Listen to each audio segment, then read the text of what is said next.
The first bell rang underwater. Everyone in Lumerra heard it differently. In the market domes, it trembled through bowls of floating fruit. In the sleep wards, it made newborns open their eyes. In the lower tunnels, where old men repaired pressure seams with silver resin, it passed through their bones before it reached their ears. Marave stopped with one hand inside a broken lantern engine. The flame pearl inside it pulsed once, frightened and blue. "No," she whispered. Her apprentice, Tavi, looked up from the workbench. He was 16, all elbows and questions, with a streak of grease across his cheek. "Was that a quake?" Mara did not answer. The second bell rang. This time the whole ceiling dimmed. Above them, beyond 9 layers of glass, the ocean pressed against Lumerra with the patience of a sleeping god. Fish scattered from the outer lights. The city's central dome, usually glowing amber like a heart in the deep, flickered into emergency red. Tavi stood too fast and knocked over a jar of brass screws. "Mara!" She pulled her hand from the lantern and wiped oil on her trousers. "Lock the shop." "But the lantern." "Now." Something in her voice made him obey. Mara stepped into the corridor as shutters rolled down across storefronts one by one. People were already gathering beneath the announcement shells fixed to the archways. Mothers held children close. Couriers stood frozen with message tubes still strapped to their backs. A priest from the salt chapel kept repeating the first line of a prayer and forgetting the rest. The third bell rang. A sound followed it that no one in Lumerra had heard in 27 years. The sea door was opening. Far across the city, beyond the residential rings and pearl farms, beyond the black gardens where blind eels curled through violet reeds, the ancient western gate began to unlock. Its gears were older than the council, older than the domes, older than most written maps. It had been built for trade with the surface kingdoms before the flood wars buried trust beneath treaties and bones. No ship had entered through it since Mara was a child. No ship was supposed to know the gate still worked. A voice cracked through the announcement shells. "Citizens of Lumerra, return to your homes. This is a council matter. Repeat, return to your homes." Nobody moved. Then another sound came, softer than the bell, but far worse. A child screamed from the viewing gallery. Mara ran. Tavi followed, despite her calling his name. They pushed through the crowd toward the western windows, where thick glass curved outward into the dark. Hundreds had gathered there, faces lit by warning lamps. At first, Mara saw only the sea. Then the darkness shifted. A shape emerged from above, descending without lights, enormous and silent. It was not one of Lumerra's bubblecraft, not a merchant shell, not a salvage bell. It was a surface vessel, long and black, wrapped in chains of dull gold. Its hull bore no flag. Its prow had been carved into the face of a woman with her eyes covered. The crowd went quiet in a way that felt unnatural. Tavi leaned close to the glass. "What is that?" Mara's throat tightened. A memory rose before she could stop it. Smoke above water, her father's hand forcing her into a cargo crate, his mouth against her ear saying, "Do not sing, no matter what you hear." She stepped back. The black vessel stopped before the gate. For a moment, nothing happened. Then the gate opened fully, and the ship came inside. By the time Mara reached the council stairs, guards had formed a line across the entrance. Their shock rods were drawn, but their hands shook. Behind them, the lift to the receiving hall was already descending. Councillor Sanorel stood at the top step, wrapped in ceremonial white, his smooth face arranged into public calm. "Marave," he said, "go home. You opened the western gate." His jaw hardened. "This is not your concern. That ship has no lights. It was expected." The words struck harder than the bells. Around her, people began murmuring. Expected. Expected by whom? Expected why? Mara climbed one step. The nearest guard raised his rod. Sun lifted a hand to stop him. "You repair lanterns," he said quietly. "Do not mistake that for authority." Mara looked past him toward the descending lift. "And you wear white cloth. Do not mistake that for innocence." His eyes changed then, only for a breath. But she saw fear. The lift doors opened. 6 strangers stepped out. They wore surface coats sealed with whalebone clasps. Their boots were dry. Their faces were pale from sun, not sickness, and each carried a narrow case made of blackwood. The woman leading them had silver hair braided down one shoulder and a scar crossing her lips, splitting her smile into 2 unequal halves. She looked over the crowd as if counting livestock. Then her gaze found Mara. The smile disappeared. Mara felt Tavi's hand grip her sleeve. The woman spoke, and though her voice was quiet, the hall carried it perfectly. "Lumerra remembers how to hide," she said. "Good. Then it may remember how to kneel." The guards moved at once. Not toward the strangers. Toward the citizens. Shock rods lowered. People backed away in confusion. Son Aurel closed his eyes, as if ashamed only of being seen. Mara understood then. Not all of it, but enough. The city had not been invaded. It had been sold. She grabbed Tavi's wrist and pulled him sideways as the first rod cracked against stone. The crowd broke into panic. Someone fell. A lantern burst overhead, raining blue sparks. The silver-haired woman opened one blackwood case and removed a glass tuning fork. Mara saw it and forgot how to breathe. The object was impossible. Her father had destroyed the last one the night he died. The woman struck it against her palm. No sound came out, but every flame pearl in the hall went dark. Then, from somewhere deep beneath the city, something answered. Not a bell. A voice. Vast, ancient, and waking. Mara turned toward the floor as cracks of green light spread between the tiles. Tavi whispered, "What is under us?" Mara held his wrist tighter. "The reason they built the city here," she said. And beneath Lumerra, the sleeping thing opened its eye. The green light spread through the floor like roots searching for water. People screamed. The council hall dissolved into chaos. Guards shouted conflicting orders. Citizens pushed toward exits. A mother lost hold of her son and fought through the crowd to reach him. Broken lantern glass crunched beneath hundreds of feet. Yet through all of it, the silver-haired woman remained perfectly still. She watched the glowing fractures widen across the stone. As though she had waited years to see them, Mara dragged Tavi behind a fallen pillar. "Stay low." "What is happening?" "I don't know." That was a lie. Or perhaps not a lie. A memory. One she had spent 20 years trying to bury. She remembered being 8 years old. Remembered smoke. Remembered fleeing through storm water. Remembered her father carrying a wooden chest wrapped in chains. Most of all, she remembered his voice. There are truths that must stay asleep. At the time she had thought he was speaking about history. Now she wasn't so sure. Another tremor rolled through the city. The hall shook. Chunks of decorative stone crashed from the ceiling. The silver-haired stranger finally moved.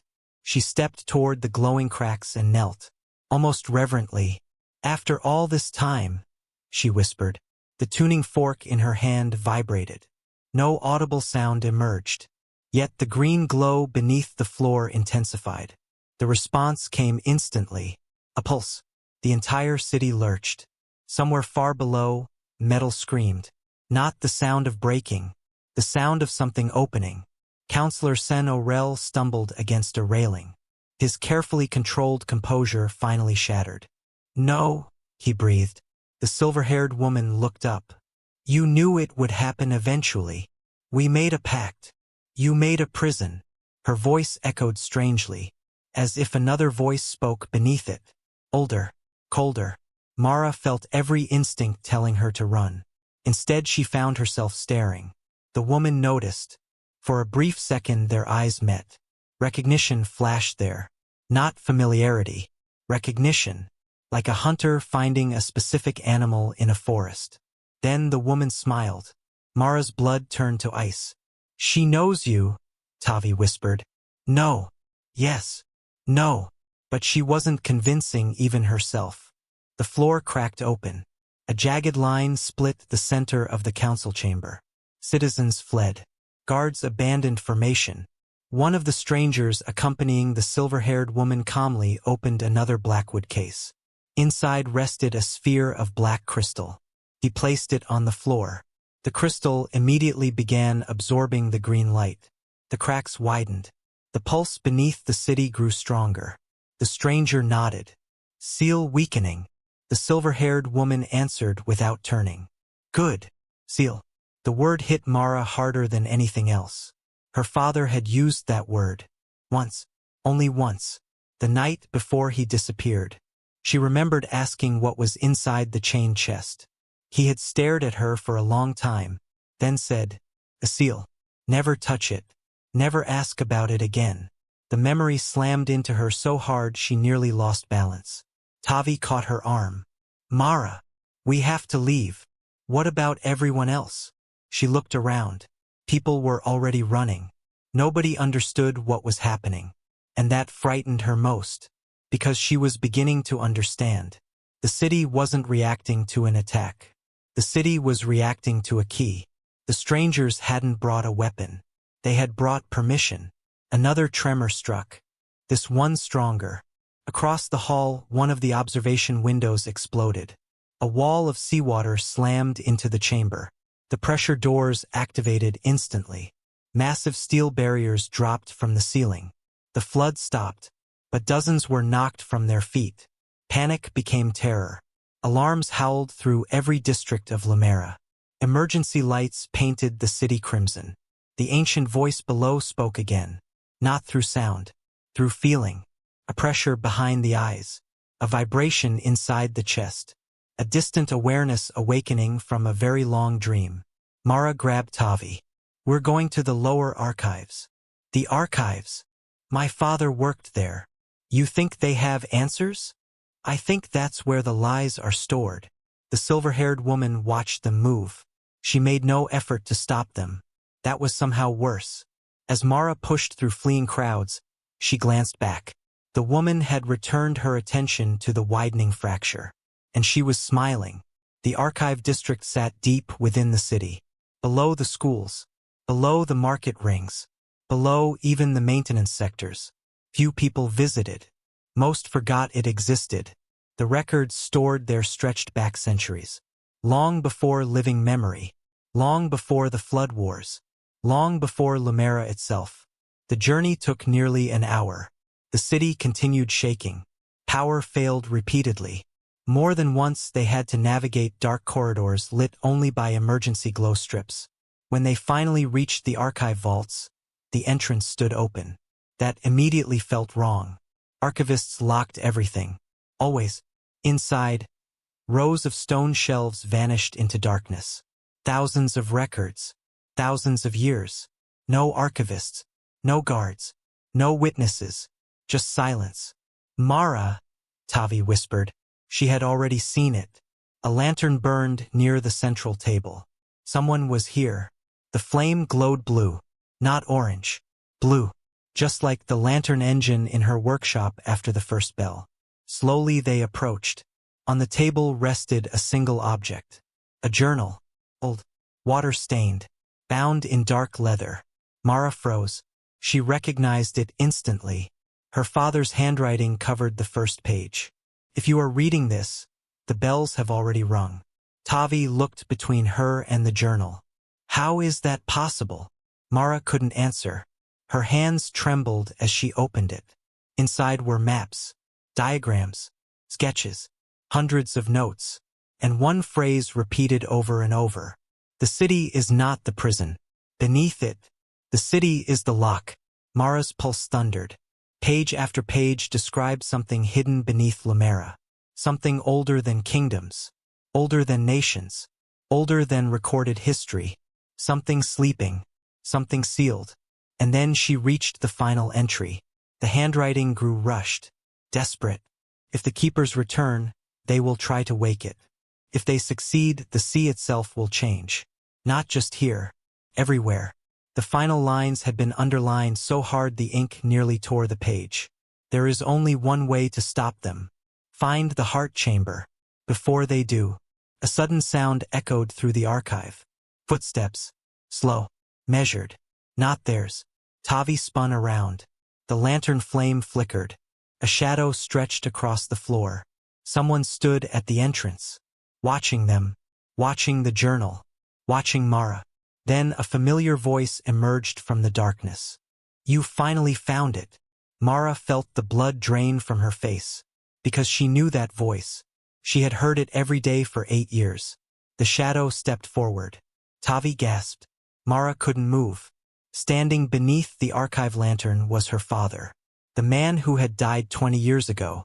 And he looked exactly the same. For several seconds, nobody moved. The archive lantern crackled softly. Dust drifted through the blue light. Mara stared at the man standing in the doorway. Her father. Or something wearing his face. The same dark hair. The same scar beneath his left eye. The same worn coat she remembered from childhood. Not older. Not younger. Exactly the same. Impossible. Tavi broke the silence first. That's him. Mara couldn't answer. Her throat had locked shut. The man looked at her with a sadness so familiar it hurt. You grew up. The words shattered something inside her. 20 years. 20 years of grief. 20 years of unanswered questions. 20 years believing she had watched him die. And now he stood there speaking as though he'd merely returned from a long trip. Mara snatched a brass cutter from the archive table. Don't come closer. His eyes lowered briefly to the blade. Then back to her. You always held tools like weapons. Who are you? Faint smile. You know who I am. No. The answer came instantly. Violently. No, I don't. The man nodded. As though he had expected that. Fair. Tavi stepped forward. Mara. Stay behind me. The man sighed. We don't have much time. The city trembled again. This one stronger. Books tumbled from shelves. Ancient records scattered across the floor. Far above, somewhere in the upper districts, alarms wailed through the domes. The man glanced toward the ceiling. They've reached the second seal. Mara's heart skipped. The journal. The keepers. The silver-haired woman.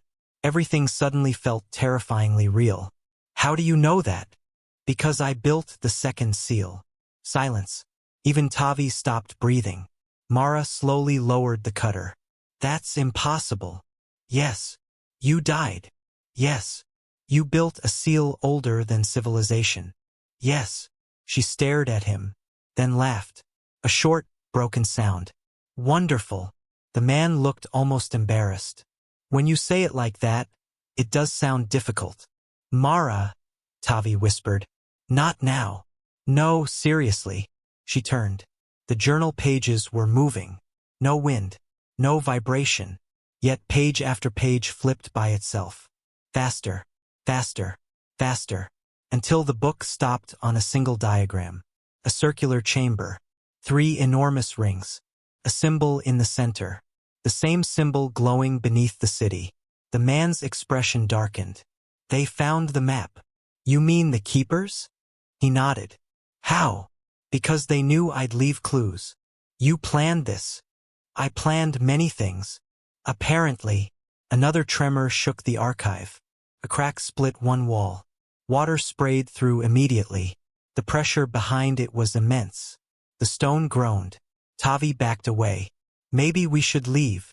For once, the man said. I agree with the boy.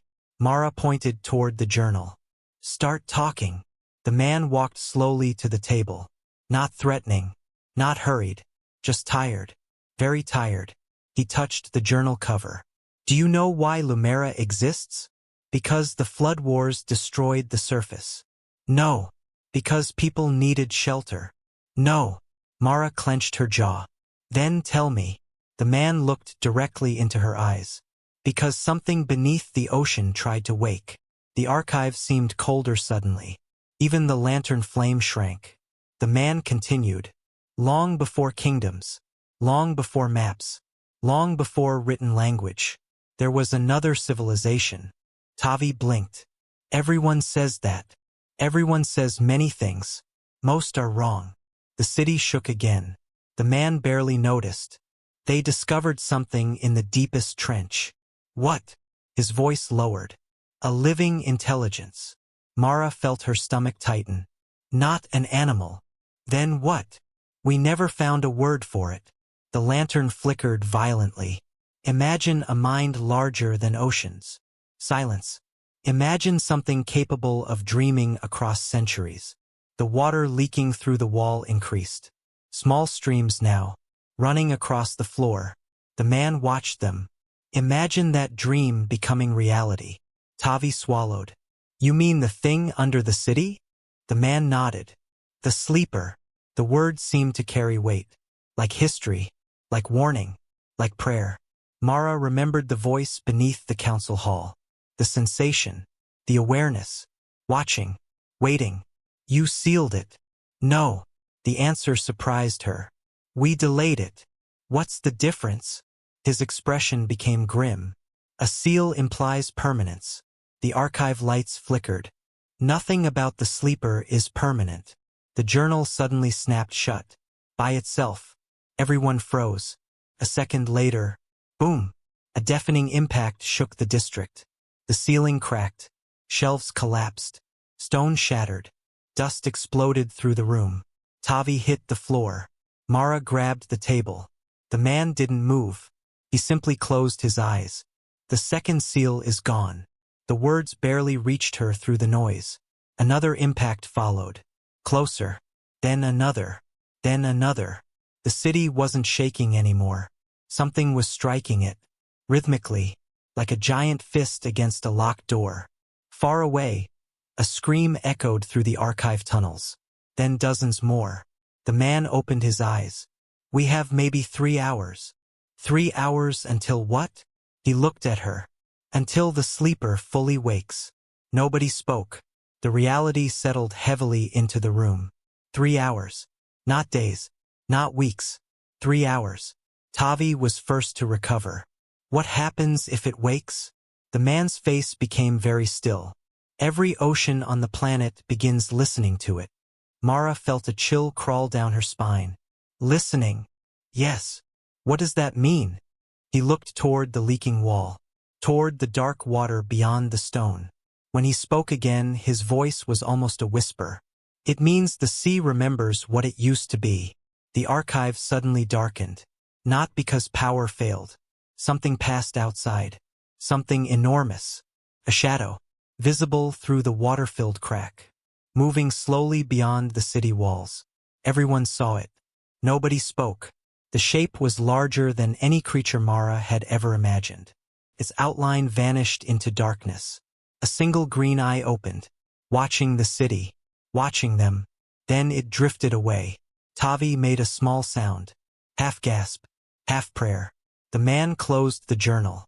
We're out of time. Mara finally found her voice. The heart chamber. He nodded. The last lock. You know where it is. Yes. Then why didn't you go there already? For the first time, fear appeared in his eyes. Real fear. Because of the answer. Because, he said quietly, the keepers aren't trying to open the heart chamber. The city shook again. Hard enough to throw books from shelves. Mara stared at him. Then what are they trying to do? The man looked toward the dark tunnel leading deeper beneath the archives. Toward a place no city map showed. Toward something hidden far below. When he finally answered, his voice sounded colder than the ocean outside. They're trying to kill it. Silence. Mara blinked. That makes no sense. No. His face hardened. Which is exactly why we're in more danger than I thought. Then, deep beneath Lumerra, something screamed. Not the sleeper. Something else. Something ancient enough to make even her father look afraid. And the scream was getting closer. The scream did not belong to any creature Mara knew. It was too deep. Too old. The sound seemed to travel through stone rather than air. Rising from somewhere far beneath Lumerra's foundations.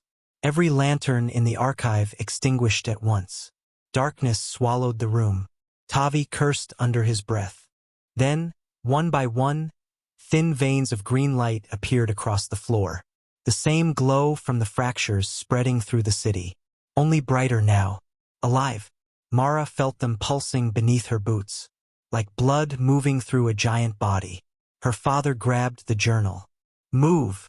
The command snapped everyone into motion. Where? Mara demanded. The deep road. I don't know what that is. You're about to. The scream came again. Closer. This time shelves shattered all around them. Ancient stone cracked. Water burst through a widening fracture in the archive wall. A torrent flooded across the floor. Tavi stumbled. Mara caught him before the current pulled him away. "Run!" her father shouted. They sprinted into the darkness. The archive tunnels twisted beneath the city like roots. Most residents never knew they existed. These passages were older than Lumerra itself. Older than the council. Older than every map hanging in every school. As they ran, Mara noticed symbols carved into the walls. Spirals. Circles. I like shapes. Thousands of them. Every surface was covered. Who made these? The first builders. The civilization you mentioned? Yes. Were they human? Her father hesitated.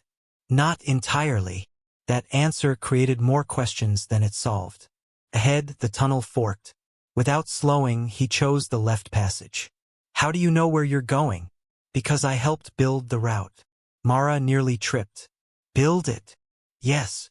You're talking like these tunnels are recent." "They are." She stared at him. "What exactly happened 20 years ago?" His expression darkened. "Later." "No. Mara. You disappeared." The words exploded out of her. Years of grief. Years of anger. Years of unanswered questions. "You left me." The tunnel echoed with the accusation. Even Tavi looked away. For several seconds her father said nothing. Then, "I know." Not defensive. Not angry. Simply true. The honesty hurt more than excuses would have. Another tremor struck. Dust rained from the ceiling. The city groaned around them. Her father pointed ahead. "We're almost there." The tunnel opened suddenly. Mara stopped. So did Tavi. Before them stretched a vast underground chamber. A cavern impossible to exist beneath the city. The ceiling vanished into darkness. Its walls curved beyond sight. At the center stood a road. A single stone pathway suspended above a black abyss. The deep road. Thousands of green lights glowed beneath it. Moving. Shifting. Watching. Tavi whispered, "What are those?" Nobody answered immediately, because all three knew. Eyes. The abyss was full of eyes. Hundreds, maybe thousands. Different sizes. Different shapes. All staring upward. All awake. The scream echoed again. This time from the darkness below. Several eyes blinked simultaneously. The sight made Mara's skin crawl. Her father stepped onto the stone road. "Don't look down too long." "Why?" "Because some things look back." Tavi immediately stopped looking down. Mara wasn't far behind. They crossed quickly. The abyss followed them with silent attention. Halfway across, a new sound echoed through the cavern. Footsteps. Not theirs. Coming from behind. Her father swore softly. The silver-haired woman emerged from the tunnel. 5 keepers followed her. Blackwood cases in hand. None looked surprised to find them. The woman smiled. "There you are." The smile wasn't friendly. It was relief, like finding a misplaced key. Mara's father moved in front of them. The woman laughed. Still protecting her? Still making mistakes? The warmth vanished from her face. Immediately, dangerously. For the first time, Mara realized these two knew each other. Not as enemies, as something worse. History. The woman stepped onto the deep road. "You should have stayed hidden, Elias." Mara froze. Elias. Her father's name. A name she had not heard spoken aloud in 2 decades. He didn't react. "Turn back. You know I can't." "The sleeper isn't your enemy." The woman's eyes hardened. "That's where you're wrong." Behind her, one of the keepers opened a blackwood case. A crystal sphere floated upward. Without support. Without strings. Without explanation. Green light flowed toward it instantly. The abyss reacted. Thousands of eyes snapped open. The cavern trembled. Elias drew a sharp breath. "Stop!" The woman ignored him. The crystal absorbed more light. More energy. More power. The road began cracking beneath everyone's feet. Tavi grabbed Mara's arm. "What do we do?" Before she could answer, the abyss erupted. Something enormous surged upward.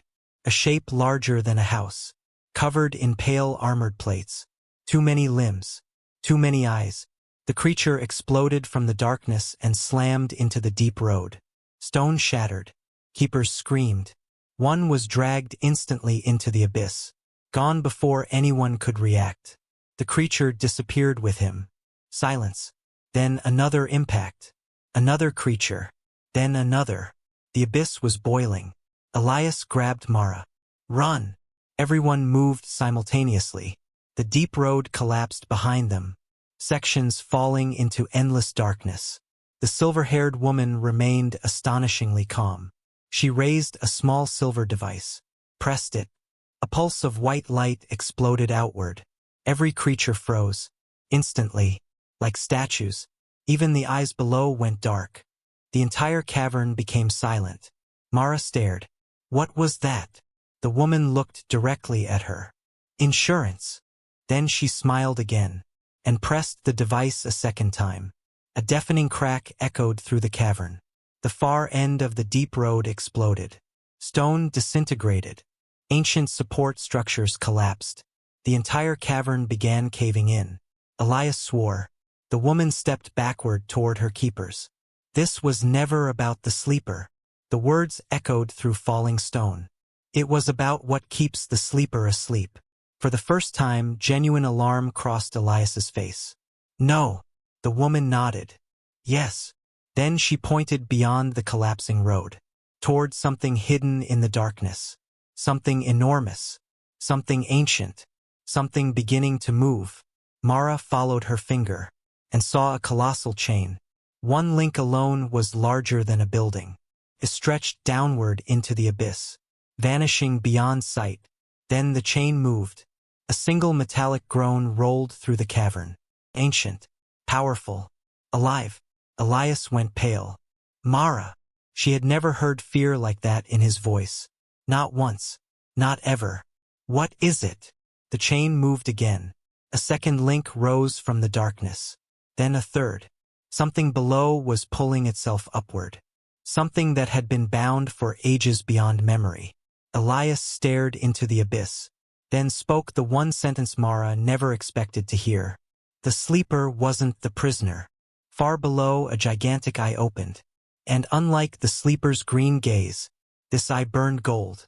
The golden eye opened fully. The cavern seemed to stop breathing. Stone froze in mid-collapse. Dust hung motionless in the air. Even the distant screams from the city above vanished. For one impossible heartbeat, the world became silent. Then the eye blinked. The shockwave knocked everyone off their feet. Mara slammed against broken stone. Tavi rolled across the fractured road. Several keepers were thrown into the abyss without even having time to scream. Far below, darkness swallowed them. The silver-haired woman managed to remain standing. Barely. Elias rose first. Not because he was strongest. Because he looked terrified. Genuinely terrified. Mara had seen him calm while discussing the end of civilizations. Yet one glimpse of that golden eye had shaken him. What is it? She shouted. His answer came immediately. The thing we were trying to keep asleep. You said the sleeper. The sleeper is a lock. The chain moved again. An enormous metallic groan rolled through the cavern. A second golden eye opened. Then a third. Then a fourth. All deep below. All impossibly large. Mara felt her stomach drop. Whatever lived beneath them wasn't merely huge. It was colossal. Something ancient enough that scale itself seemed irrelevant.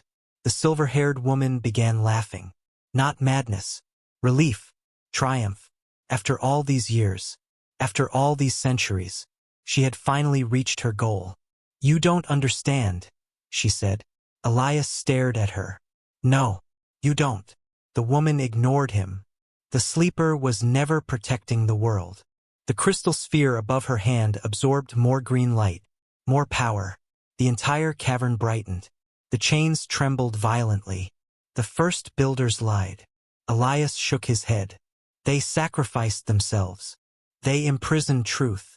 The woman raised her voice. They trapped the last sovereign beneath the sea and called it salvation.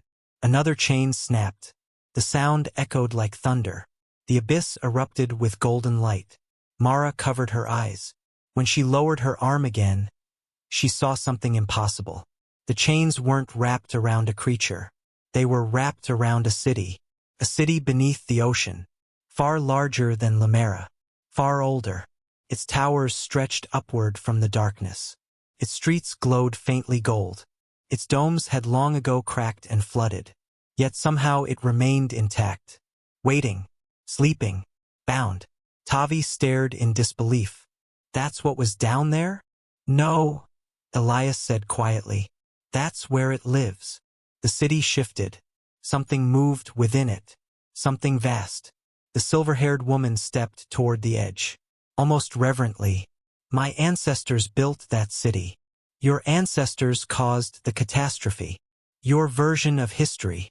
No. Reality. The woman laughed. Reality belongs to survivors. Mara suddenly realized something. The woman didn't want power. She didn't want conquest. She believed she was right. Those were always the dangerous ones. A fresh tremor shook the cavern. Above them, cracks raced through the ceiling. Chunks of stone crashed into the abyss. Lumerra was beginning to fail. Entire sections of the city would already be flooding. People were dying. And they were standing beneath it arguing about history. Mara stepped forward. Enough. Both of them looked at her. Can either of you stop this? Silence. The answer itself was enough. Neither wanted to give it, because neither liked it. Finally Elias spoke. Yes. The woman immediately objected. No. There is one way. It won't hold forever. It doesn't need to. The woman folded her arms. Tell her. Elias hesitated. That hesitation frightened Mara more than any monster. Mara. What? The heart chamber isn't a machine. She felt cold. What is it? His eyes softened. The heart chamber is a person. Silence. Even Tavi looked confused. A person? Yes. That makes no sense. Most important things don't. The golden city below continued rising. Ancient structures emerging from darkness. The chains strained. Link after gigantic link. Failing. The woman smiled slightly. You should tell her the rest. Elias closed his eyes. For a moment he looked exhausted. Then he opened them again. The heart chamber chooses one guardian every generation. Mara stared. No. Yes. No. Because she already knew. Before he said it. Some terrible part of her already knew. The woman finished the sentence. It chose you. The words hit harder than the shockwave. Mara actually stepped backward. No. You were marked as a child. No. Your father hid you. No. The woman pointed toward the journal. The signs are all there. Tavi looked between them. Mara. She couldn't answer. Memories flooded back. Dreams she'd had since childhood. Strange voices in sleep. The feeling of the ocean watching her. The symbols she drew without understanding. The headaches whenever the bells rang. The reason her father always looked worried. The reason he disappeared. The reason the woman recognized her instantly. Mara wasn't part of the story. She was the story. The realization nearly broke her. Another chain snapped. The entire cavern shook. The golden city rose higher. And something enormous began climbing from its center. A silhouette. Larger than towers. Larger than domes. Larger than imagination. The prisoner. The true prisoner. The thing the sleeper had been guarding. The thing civilizations had buried beneath oceans. The thing the keepers had spent centuries trying to free. The silver-haired woman watched it emerge with tears in her eyes. Beautiful. Elias looked horrified. Monstrous. Neither sounded uncertain. Both believed what they were saying. Mara suddenly understood the real problem. This wasn't good versus evil. This was history versus history. Truth versus truth. And she was standing in the middle. The cavern groaned. Above them came a terrible sound. A city breaking apart. Lumerra. People. Families. Children. Time was running out. Mara. Elias's voice cut through everything. You must reach the heart chamber. How? He pointed toward the rising golden city. At its center stood a single tower. Unlike the others, black, unlit, waiting. There. The silver-haired woman's smile vanished. No. For the first time she looked afraid. Not of the prisoner. Of Mara reaching that tower. The realization changed everything. Because if both sides wanted the same thing, the choice would be obvious. But they didn't. The tower mattered. And whatever waited inside could still change the outcome. The woman raised her silver device. Elias moved instantly. So did Mara. So did Tavi. The cavern exploded into motion. Behind them, the prisoner continued rising from the ancient city. Ahead, the black tower waited. And somewhere far above, Lumerra began to drown. The race began with the collapse of a civilization. Stone shattered beneath Mara's feet as she sprinted across the remnants of the deep road. Behind her, entire sections of the cavern were falling into the abyss. Ahead, the black tower stood at the center of the rising golden city. Waiting, watching, calling. Not with sound. With certainty. Mara could feel it now. A pull inside her chest. As though some invisible thread connected her to the tower. Tavi struggled to keep pace. Tell me we're not running toward the giant ancient nightmare. We are. Good. Just checking. Even in terror, he sounded like himself. The familiarity helped. A little. Behind them, the silver-haired woman and her surviving keepers pursued across fractured stone bridges. The floating crystal above them blazed brighter than ever. Each pulse weakened another chain. Each pulse brought the prisoner closer to freedom. The golden city continued rising. Ancient streets emerged from darkness. Collapsed temples. Broken monuments. Flooded plazas. The remains of a civilization erased from history. Mara understood now why nobody spoke of it. Because history had been buried deliberately. Not forgotten. Hidden. The distinction mattered. The black tower grew larger. Unlike every other structure in the city, it possessed no decoration. No symbols. No carvings. No signs of worship. Just smooth dark stone stretching upward. Severe. Purposeful. A lock disguised as architecture. Elias ran beside her.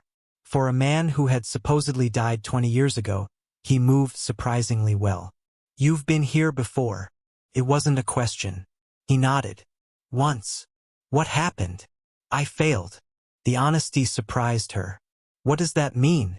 His expression hardened. It means we're doing this again because I failed the first time. The answer lingered between them. Before she could ask more, the cavern shook violently. A roar rolled across the abyss. Not from the prisoner. From the sleeper. The sound came from somewhere beyond the city. Far beneath everything. An ancient voice awakening in pain. Mara looked back. Green light flooded through the darkness. The ocean itself seemed to glow. The sleeper was waking too. Two ancient powers. One imprisoned. One wounded. Neither fully understood. Neither fully controlled. And humanity trapped between them. Elias. What? Who was right? He glanced at her. The keepers or the builders? The question hung heavily. For a moment he seemed older than the centuries surrounding them. Finally, both. She frowned. That isn't possible. It usually is. Before she could reply, Tavi pointed ahead. Problem. The entrance to the tower had sealed. A circular doorway stood before them. Completely smooth. No handle. No lock. No visible mechanism. Just black stone. The pursuing keepers were getting closer. Mara approached the doorway. Immediately the pull in her chest intensified. The stone grew warm beneath her fingers. Symbols appeared. Glowing silver. The same symbols she had drawn unconsciously throughout childhood. The same symbols from her dreams. The same symbols hidden throughout her father's journal. The tower recognized her. The realization sent chills through her. Behind them, the silver-haired woman stopped running. She knew what was happening too. No, she whispered. For the first time, panic entered her voice. The doorway began opening. Slowly, silently, a vertical line appeared, then widened, revealing darkness within. The woman screamed. Stop her! The remaining keepers charged. Elias turned immediately. "I'll hold them." Mara stared at him. "What? Go. You can't stop all of them." "No." The answer came calmly. "But I don't need to." The city shook again. Above them, a distant rumble echoed through stone. Lumerra was dying. Every second mattered. Tavi grabbed Mara's arm. "We have to move." She looked at Elias, the father she had mourned, the man who abandoned her, the man who had spent 20 years protecting a secret. There were still 1,000 questions, 1,000 unresolved wounds. But no time. "Don't die." A faint smile crossed his face. "Again." Despite everything, she laughed. Once, briefly. Then she and Tavi entered the tower.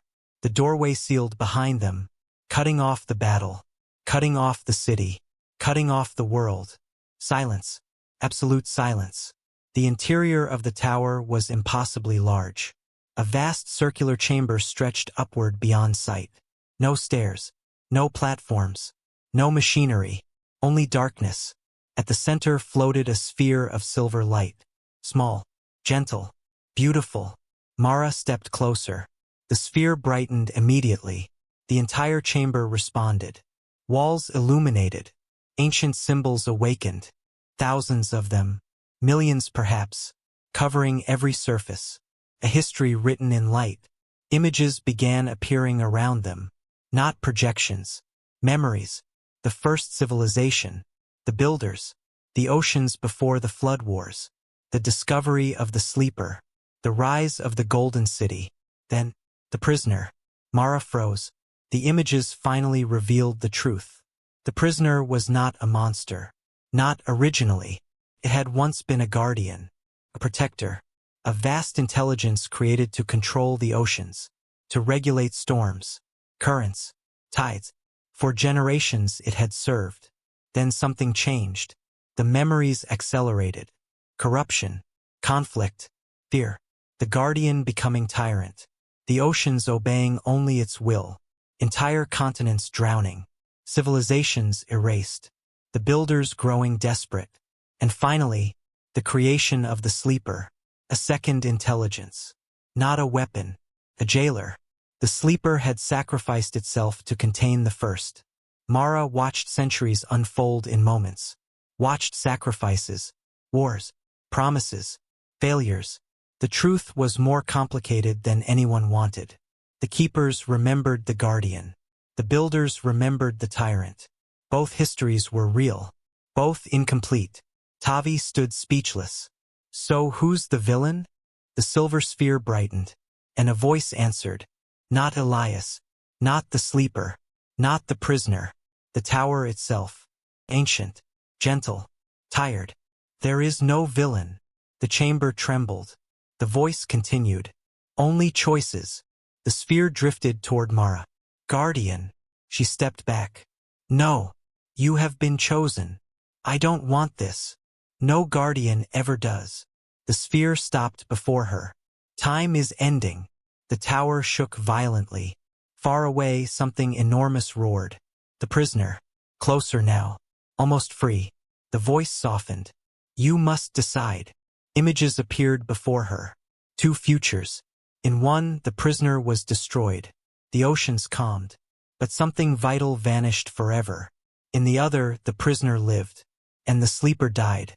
The seas became unpredictable. Wild. Dangerous. Alive. Neither future was perfect. Neither future was safe. Mara stared at both. And then she saw something hidden. A third possibility. A path neither side had considered. The sphere pulsed. Surprised. For the first time in thousands of years, the tower's voice hesitated. "You see it." Mara nodded slowly. Outside, the prisoner roared again. The tower began cracking. Time had run out. The choice had arrived. And somewhere beyond the walls, the silver-haired woman was finally breaking through. The tower was dying. Cracks raced across the black walls. Silver light leaked through them in bright streams. The entire structure groaned beneath unimaginable pressure. Outside, the prisoner was pulling itself free. Inside, the final choice waited. Mara stood before the floating sphere. Tavi stood beside her. For once he had nothing to say. The futures still hovered in the air. Two visions. Two destinies. Destroy the prisoner. Or destroy the sleeper. Control. Chaos. Order. Freedom. Both carried loss. Both demanded sacrifice. The ancient voice spoke again. Guardian. Mara looked up. You've been making this choice for thousands of years. Yes. And every guardian chose one side. Yes. The answer confirmed her suspicion. She pointed toward the visions. That's why everything keeps breaking. The sphere brightened. Not disagreement. Recognition. The tower understood. The old system had never truly solved the problem. It had merely postponed it. Generation after generation. Seal after seal. Sacrifice after sacrifice. Until eventually the entire structure failed. The prisoner imprisoned. The sleeper chained to eternal duty. The oceans trapped between them. Nobody winning. Nobody healing. Mara took a slow breath. Then she pointed between the two futures. There should be a third choice. The chamber fell silent. The sphere floated motionless. Outside, another roar shook the tower. Stone exploded from the ceiling. Time was nearly gone. The voice finally answered. There was. Mara's pulse quickened. What happened to it? The silver light dimmed. A sadness entered the ancient voice. The first guardians feared it. The answer told her everything. Because fear always chose certainty. Even when certainty was wrong. What is the third choice? The sphere drifted closer. Almost touching her forehead. Union. The word echoed through the chamber. Tavi frowned. Union. The images shifted. New memories emerged. Older than all the others. Mara watched the earliest days of the first civilization. The guardian who would become the prisoner. The intelligence that would become the sleeper. Together. Not enemies. Partners. Two halves of a single purpose. Balance. The oceans thriving. The world flourishing. Until fear divided them. Until someone decided balance was harder than control. Until separation became doctrine. And doctrine became history. The realization hit like lightning. They were never supposed to be apart. No. The tower's voice seemed almost relieved. They were one design. Outside, a tremendous impact rocked the structure. The wall behind them shattered. Sunlight, real sunlight, poured through. For the first time in centuries, the rising golden city had breached the ocean surface. Far above, open sky waited. And through the ruined wall came the silver-haired woman. She stumbled into the chamber. Blood streaked one side of her face. Her clothing was torn. Several keepers were gone. Only two remained. But her eyes still burned with determination. No. She saw the altered visions immediately. Saw the third path. And understood. No. The tower trembled again. Mira, the voice said. The woman froze. Mara blinked. Mira? The silver-haired woman looked suddenly older. Tired. Human. The tower continued. You were once chosen too. Silence. The revelation hit everyone. Even Tavi. The woman had been a guardian. Long ago. The bitterness in her eyes finally made sense.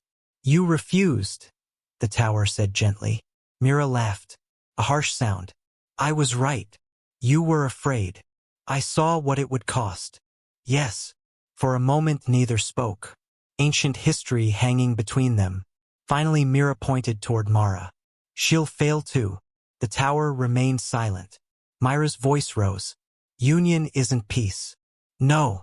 It means surrender. No. It means uncertainty. Yes. The honesty startled everyone.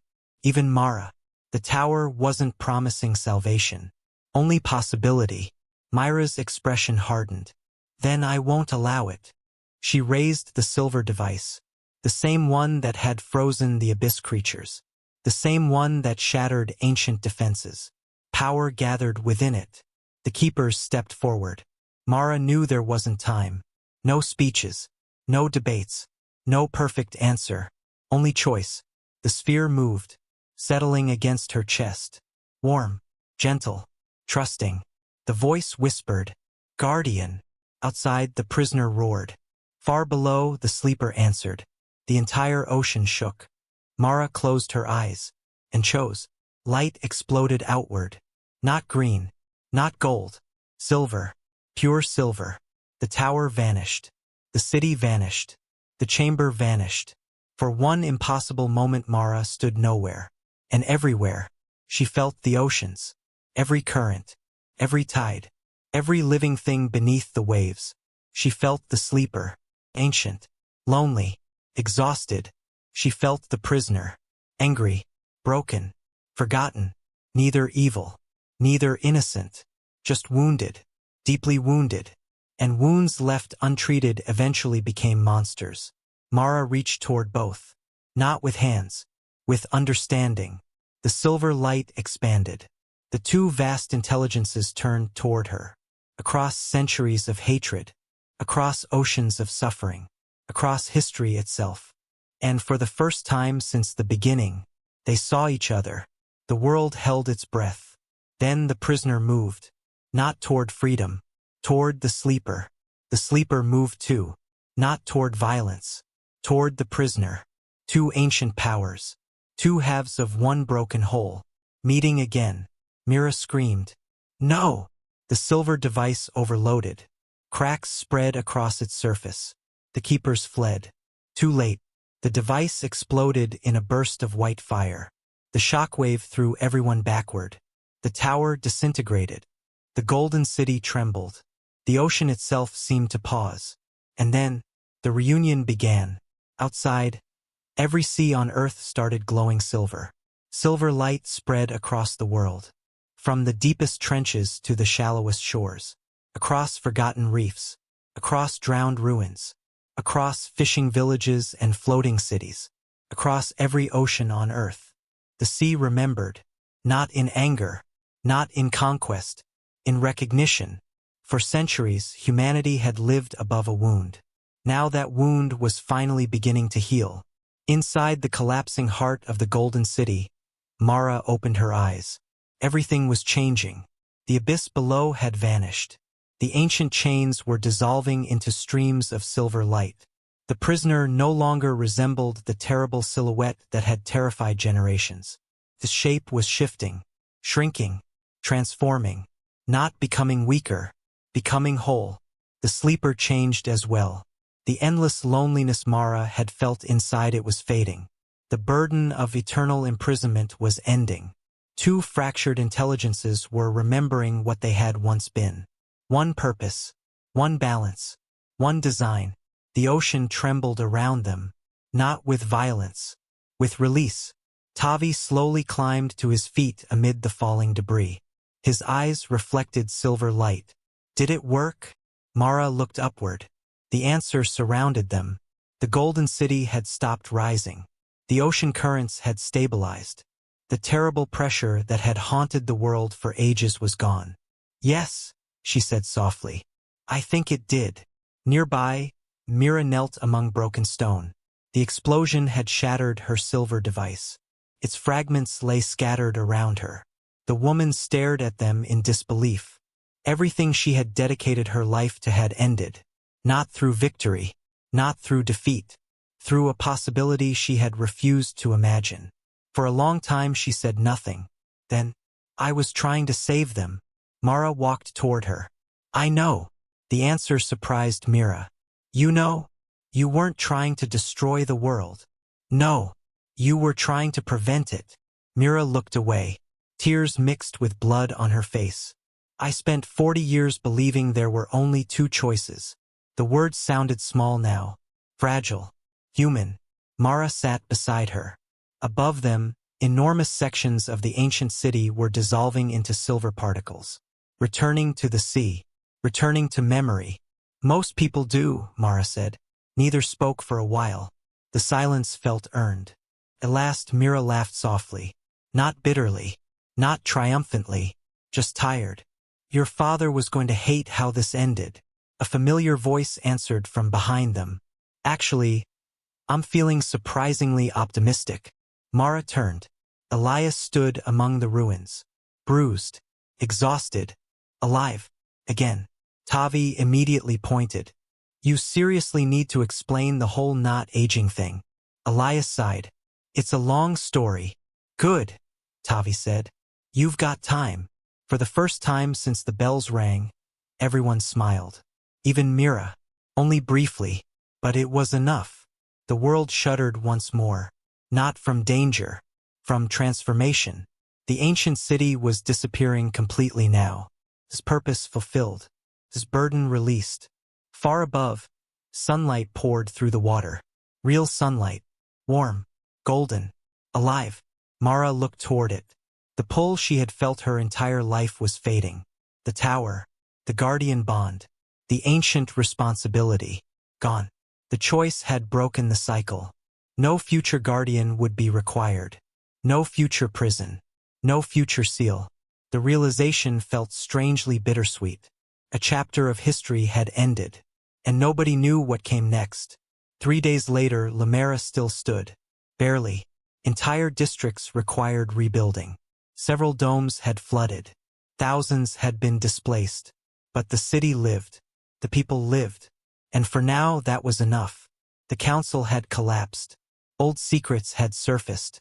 Old lies had become impossible to maintain. The world was changing rapidly. Not because of conquest, because truth had finally emerged. Mara stood on the highest observation platform in the city. For the first time in centuries, the western gate remained open. Ships traveled freely between the surface and the sea. Not many. Not yet. Trust rebuilt slowly. But it had begun. Tavi approached carrying 2 cups of hot kelp tea. He handed one to her. You know, he said, normal apprentices mostly learn lantern repair. You can still leave. Absolutely not. She laughed. The city lights reflected across the water. Beautiful. Familiar. Different. Have you heard from Mira? Tavi nodded. She took a ship north. That's all. She left a message. What did it say? Tavi thought for a moment. Then, history is heavier than I realized. Mara smiled. That sounded exactly right. Below them, children played along the restored walkways. Merchants reopened shops. Engineers repaired damaged pressure walls. Life continued, not because nothing had happened, because everything had, and people kept going. That was what civilizations did. Elias joined them shortly afterward, still looking annoyingly alive, still carrying more secrets than any reasonable person should. Mara glanced at him. You owe me several decades of explanations. I know. Hundreds, probably. Possibly. Are you going to tell me everything? He considered it, then nodded. Yes. Good. Another pause. Then, after dinner, Tavi groaned. Mara laughed. The sound carried through the dome. Beyond the glass, schools of silver fish moved through the water. Not fleeing. Not hiding. Simply swimming. The ocean felt different now. Not quieter. Freer. As if a tension that had existed for millennia had finally released. Far beneath the surface, 2 ancient intelligences drifted together through the dark. No longer jailer and prisoner. No longer enemies. Guardians once more. The sea would never be entirely predictable. Storms would come. Tides would shift. Mysteries would remain. But life had always been uncertain. Trying to erase uncertainty had nearly destroyed the world. Accepting it had saved it. Mara looked out across the endless water. For years she had believed her story began with loss. Then she believed it began with secrets. Now she understood. It began with a choice. A choice to imagine something beyond the options everyone else accepted. A choice to see possibility where others saw only conflict. A choice that changed the ocean. And perhaps the future. The sun continued sinking beyond the horizon. The sea glowed softly beneath it. Silver and gold together. Balanced. Peace. For the first time in a very long time,